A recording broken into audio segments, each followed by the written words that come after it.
Hello once again, people, and welcome to yet another episode of Seeking Shamblers.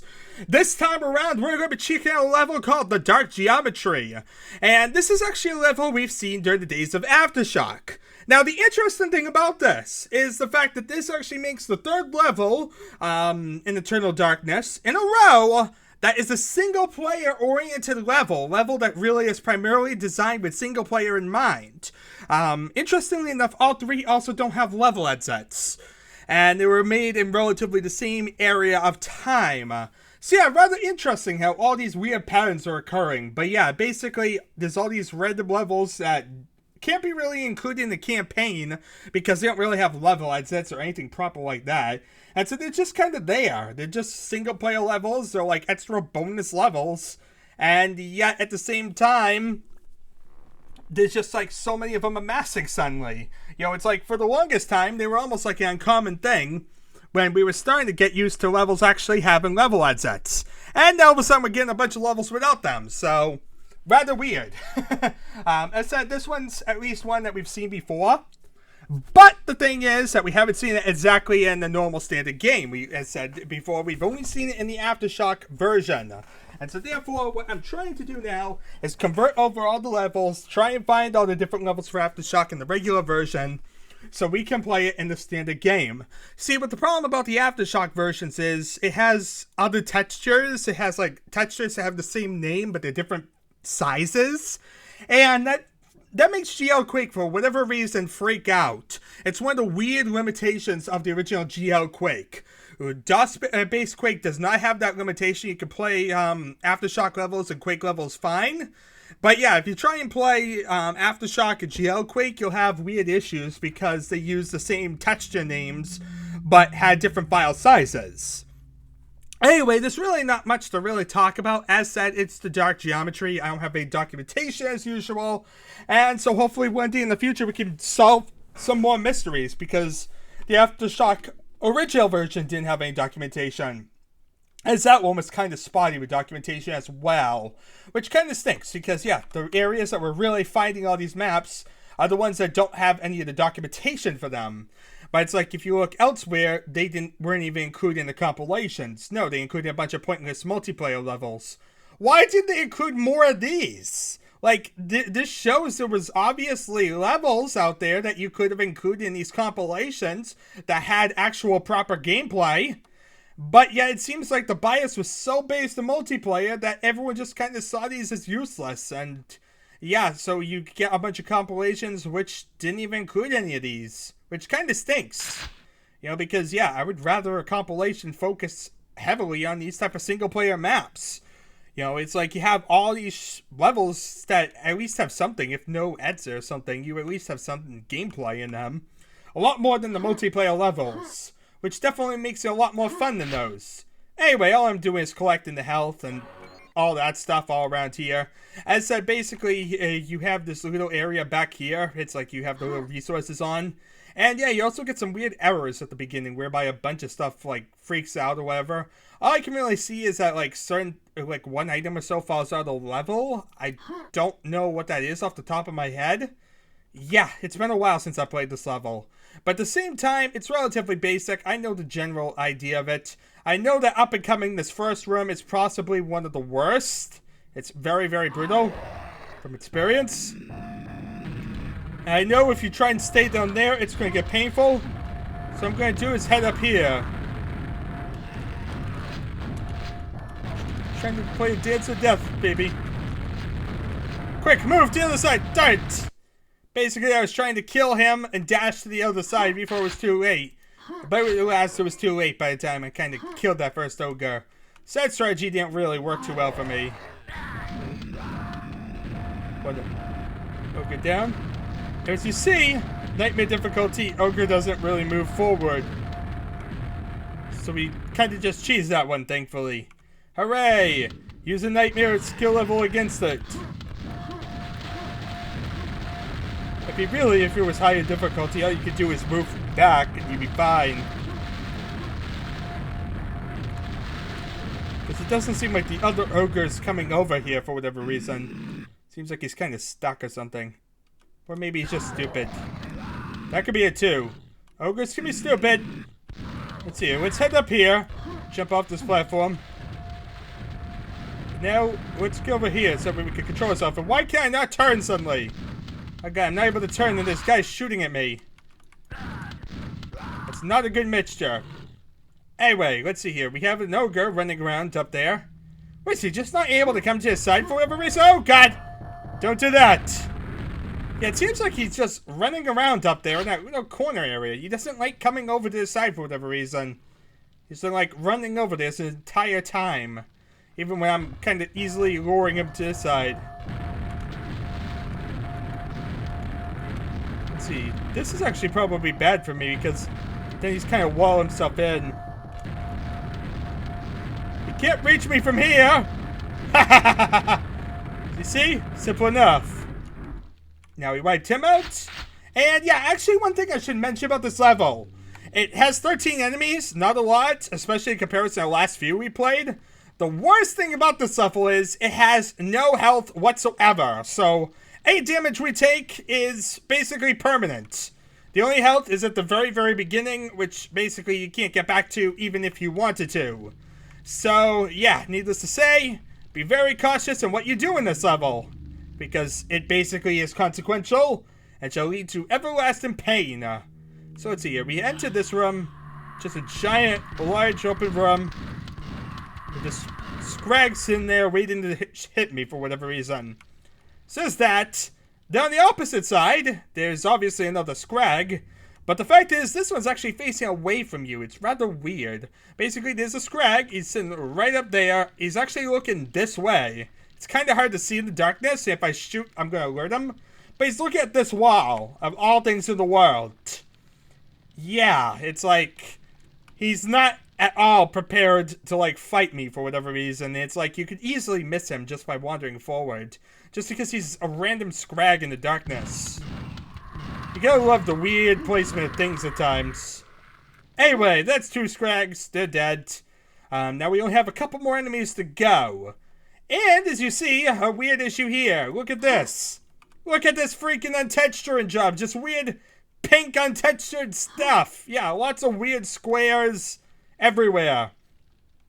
I think that was Carmack basically trying to make it with something so that way it was obvious that it was untextured. So that way someone would texture it. The level designer apparently did not do that. He did not texture it. So we're just kind of left with this weird purple, pink corridor thing. That's very blatant. I mean, this is a big texture too, so it's very blatant that it's an issue. And it's just definitely one of the biggest offenders I could think of off the top of my head of an untextured area. Yeah, that is pretty blatant and pretty horrible. I don't think you could really get much worse than that. So anyway, let's head in here. We got an ogre to kill. Done him. There we are, we're getting close, so we didn't even spam me with grenades. And as you see, we got 2 nails, which would be useful if we had a nail gun. Yeah, people, that's one big problem with this level. We don't have a freaking nail gun here. We're just kind of left with the nails and nothing to really use it for. And now we come to possibly one of the worst areas of this map. See, there are 3 enemies left. 1, 2, 3. 2 enforcers and the Fiend. Simple enough, right? We also have a pit of lava down there. Basically, this Fiend is going to get alert to me whenever I shoot anyone. He's going to try and jump towards me. And by jump towards me, I mean he's going to jump somewhat and then fall into the lava. And then it's going to become a fun game of shoot the Fiend in the lava and hope he dies. Yeah, it's kind of a horrible game. Basically, you have to hope for the Fiend to die really quickly. Yeah, it's kind of horrible. I wish there was like a better way to do this, but I can't think of any. Maybe snipe him from back here? I'm just kind of hoping. If I shoot from here... Darn it! He still decided to jump. Well, the least we can do is kill the enforcers so we have less challenge. And we actually have the ability to focus on our enemy, Mr. Fiend.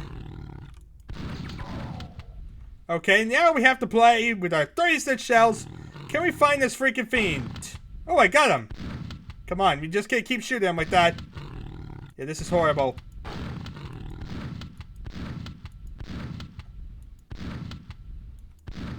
I'm trying to find him, but this isn't really working out for me. Yoo-hoo, make some noise. Make some noise if you're enjoying the concert. Give away t-shirts. Where is he? Where is he? I'm hearing them, but he's not dying or getting any pain. Oh God! Don't do that! Listen, don't do that! Don't drop into the lava trying to find the fiend! That does not work well!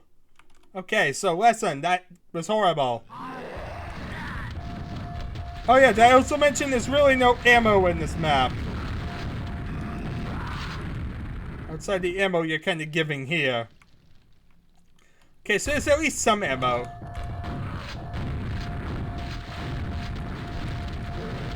They just not alert those guys at all. Okay. I think I found a part of the strategy, people. It looks like if you jump to this side, you don't alert the guys on that side for whatever reason. So yeah, this is now part of my official strategy to beat these guys. I just kind of don't know what happened. I tried reacting, I guess, quickly to the situation. And suddenly it ended up working in my favor. I would kind of expected them to try and see me and try and kill me, but this works too. Did they not even get alerted when I just ran them to here? Like, you could basically just continue the map without even alerting them. But I want to alert them. I want them dead. Ow!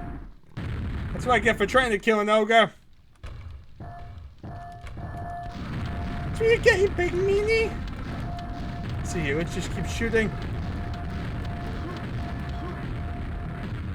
Kill those ogres, make them dead. Make them pay for what they did. What did they do? They closed down Cobra Kai. That's obviously what they did. Or did they? Danielson, you betrayed me. I had no idea what I'm talking about, people. I'm basing it on weird references that I don't know. This is all I've got at this point. I played so many Quake levels, they're all meshing together. They're all just the same weird geometry. It's all just weird shapes and stuff. And I'm going insane because there's a freaking fiend that is going to be a pain to kill. Great. Yeah. I'm just hoping I can kill that fiend easily. Okay, weird idea. If I jump towards the fiend and make him try and hit me, it'll be a suicidal move, but at the same time, I'll make it so that way he's not going to try and jump, will he? I hope not. Just stay right here. It actually worked really well. Wow. That worked really, really well. Basically, yeah. So the strategy that I'm apparently finding: jump towards the fiend, get him to see you and try and kill you. Rely upon the enforcers gunning you down and hitting the fiend in the back and making him angry. And yeah, basically you end up killing the fiend without him really laying a scratch on you. And then you can basically kill the two enforcers by just jumping slightly forward. So yeah, that actually worked a lot better than when I tried dealing with him in the lava. Especially since I kind of fell in the lava and died horribly. But yeah, this was kind of the part I was dreading here. And I expected that this would take a lot of time to do. Instead, it was rather quick. Mainly because of the fact that, yeah, I ended up with this weird little strategy. And seems like actually I learned a couple strategies on this map in this one little playthrough. Isn't that weird? I played it all this time in Aftershock and didn't realize any strategies. I played it for about 14 minutes and suddenly I realized a lot of weird strategies. What does that tell you? I have no idea, people. But at least we got the level. We now have it as part of our collection. And it's one more level from the Aftershock days that we can say is now part of our overall thing. I think we still had like 18 levels or so to go. So this will make 17, I think. I forget off the top of my head how many more we had to go. But at least we're getting down there. We're starting to trim down the amount of Aftershock levels, because there was quite an excessive number still. So we definitely need to find some of these. And yeah, looking at, I was exactly right, 18. So this will make 17 levels at least. That's something.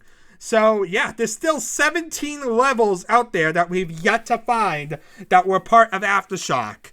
That is insane, people. But hopefully, as we keep going along, we shall blunder across something and find some more of these levels. we can only hope, we can only continue, and we can only be continually persistent and see where it leads us, people. So, anyway, thank you all for watching. I really don't know what I'm doing in my life, and I guess I'll be seeing you all, well, next time.